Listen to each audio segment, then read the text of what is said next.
मान चालू रखा है, कोई दिक्कत। आगे बढ़ जाए। अगली हेडिंग है त्वरण। अगली हेडिंग क्या है? त्वरण। त्वरण त्वरण जो होता है, हम अगर इसको ए से लिखते हैं, अगर ए बराबर v minus u by t, v minus u by t. अब देखो v माइनस यू क्या है? v माइनस यू को बोलते हैं वेग परिवर्तन। वेग परिवर्तन, वेग परिवर्तन। टी क्या होता है? तो समय होता है। टी क्या होता है? समय। ठीक है। और इसको बोलते हैं अनुपात। ये क्या होता है? ये होता है अनुपात। ये क्या होता है? अनुपात। ठीक है। अनुपात या फिर इसी को बोलते हैं दर। क्या बोलते हैं? दर।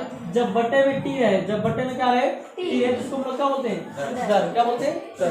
तो हम कह दें क्या कि वेग परिवर्तन की दर को, वेग परिवर्तन की दर को उस वस्तु का त्वरण कहते हैं। वेग परिवर्तन की दर को उस वस्तु का त्वरण कहते हैं। परिभाषा ये होगी कि किसी वस्तु के वेग परिवर्तन की दर को उस वस्तु का त्वरण कहते हैं। कोई दिक्कत? अगर इसकी परिभाषा लिखना चाहे तो यहाँ परिभाषा लिख सकते हैं। चलिए, परिभाषा में क्या बोलेंगे? किसी वस्तु के वेग परिवर्तन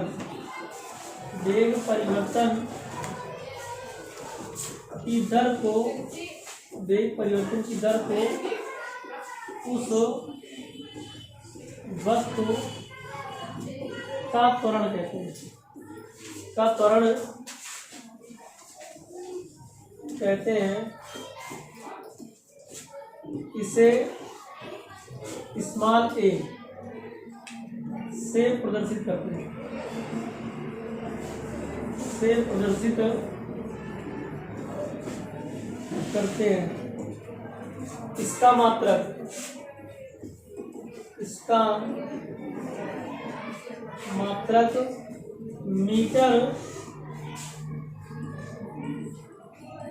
मीटर प्रति सेकंड स्क्वायर या फिर मीटर सेकंड की पावर -2। तो दिक्कत लिख देना। सूत्र क्या था इसका? त्वरण बराबर वेग परिवर्तन बटे समयांतराल। बटे क्या होता है? समयांतराल।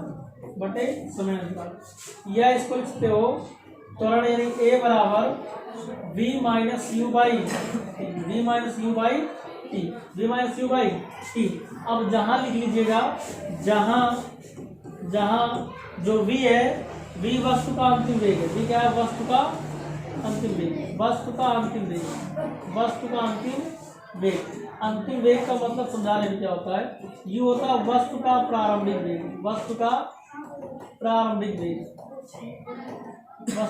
प्रारंभिक समझो हम क्या बोले? सुनिए, हमारे कहने का मतलब है कि किसी वस्तु में वेग परिवर्तन की दर को हम उससे क्या बोलते हैं? त्वरण कहते हैं। कोई दिक्कत? इसे ए से लिखते हैं। मात्रा होता है मीटर प्रति सेकंड स्क्वायर या फिर मीटर सेकंड की पावर -2।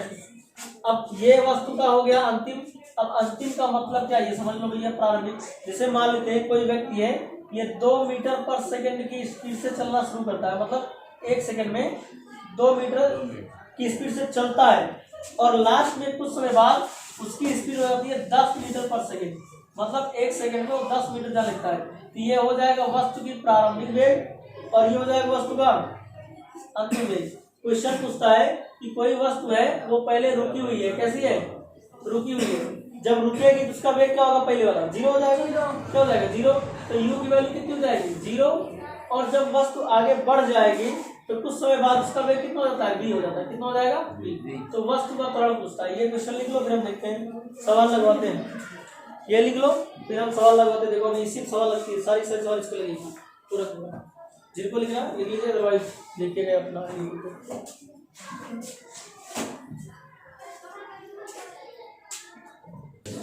आगे बढ़े?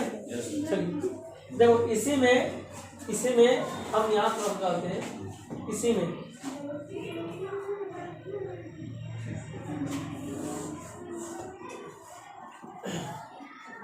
इसी में समझो, जैसे बोल देगा आपको कि भैया अगर कोई वस्तु विरामावस्था में है, कैसी है, विरामावस्था में है, तो आप बताइए कि इस वस्तु का त्वरण क्या होगा। विरामावस्था में इस वस्तु का त्वरण, जैसे मान लेते हैं, कह देगा कि कोई वस्तु है वो विरामावस्था में है, कैसी है, विरामावस्था में। तो बात मुझे पहले विरामावस्था का मतलब क्या होता है, किसी वस्तु की विरामावस्था, विरामावस्था का मतलब है कि वह वस्तु रुकी है, कैसी है भैया, रुकी है। अगर कोई वस्तु विरामावस्था में है तो यहाँ पे क्वेश्चन पूछता है, हम यहाँ लिखते हैं यदि कोई वस्तु विरामावस्था में, यदि कोई वस्तु विरामावस्था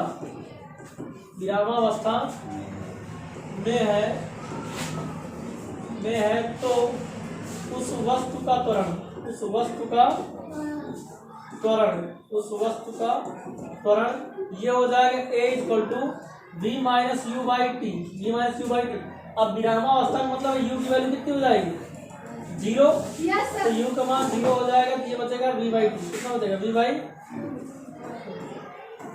टी, लिख लो इसको, v बाई टी अकेले बचेगा, v बाई टी, u नहीं रहेगा, v बाई टी। अगर कोई वस्तु विरामावस्था में है तो उसका जो त्वरण होगा ये इतना ही होगा, ठीक है बेटा इसको। चलिए चलो इसी त्वरण पर एक क्वेश्चन लिखते हैं, ठीक है, और अगर नहीं बताओगे तो मारे जाओगे। Okay sir.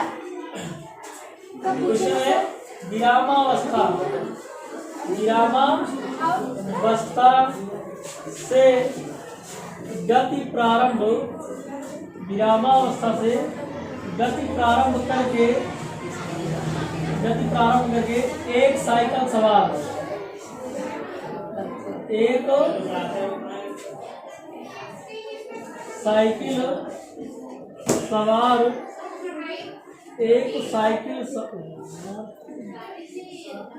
साइकिल सवार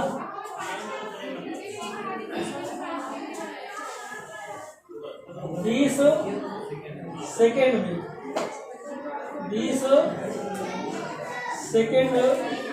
में 4 मीटर प्रति सेकेंड का वेग प्राप्त कर लेता है,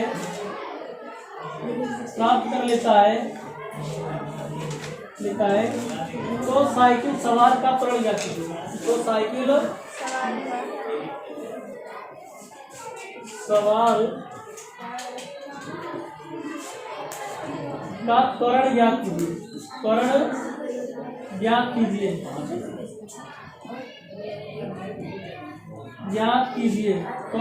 कीजिए।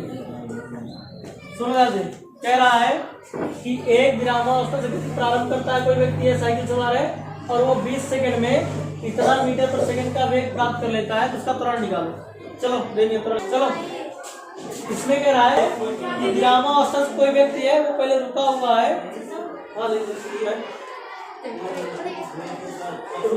साइकिल सवार है, फिर 20 सेकंड में उसका वेग इतना हो जाता है। तो हमें क्या दिया, पहले ये देख लेंगे कि दिया क्या है भैया, दिया क्या है, हमसे कह रहा है कोई एक विरामावस्था में, मतलब पहले रुका था, पहले क्या था, रुका हुआ था, 0 था वेग, बाद में उसका वेग कितना हो गया, 4 मीटर पर सेकंड। तो ये रुका हुआ मतलब u की वैल्यू, ये किसका हो गया, v की वैल्यू, समय कितना लगा था भैया, तो 20 सेकंड, कितना लगा था, 20। तो यहाँ हम लिखेंगे कि u बराबर है 0 मीटर पर सेकंड, ठीक है, v बराबर लास्ट में कितना हो गया था, 4 मीटर पर सेकंड, t बराबर कितना था, 20 सेकंड लगा, और a बराबर क्वेश्चन मार्क है। और अभी हम लोग पढ़े हैं कि भैया a बराबर होता है v minus u by T, a बराबर v कितना है, 4 है, माइनस u बटे हो जाएगा 20, मतलब ये हो जाएगा 4 बटे 20, यानी 1 बटे 5, और इसको भाग करेंगे तो हो जाएगा 0.2,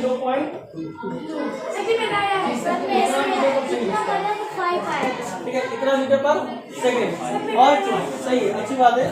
इसी में एक तरीका और है, इसका ट्रिक क्या होता है अभी, कि जब वस्तु विरामावस्था में होगी a बराबर होता है v बाई टी, हाँ है ना, जब वस्तु विरामावस्था में होगी a बराबर v बाई टी, तो बी की वैल्यू कितना है 4 है, की वैल्यू कितना है 20 है, काट में 1/5 ये 0.2 डायरेक्ट आ गया। तो ये नोट करके जब लिखवा रहे हैं तो उसको समझो ध्यान से, उसका कहीं ना कहीं यूज होगा। सुना क्या सर जैसे इस तरह कर सकते हैं, गलत नहीं होगी। हाँ ये भी सही है, एकदम आसान। बस यहाँ लिख देना चूंकि वस्तु विरामावस्था में है। कोई दिक्कत? ठीक है।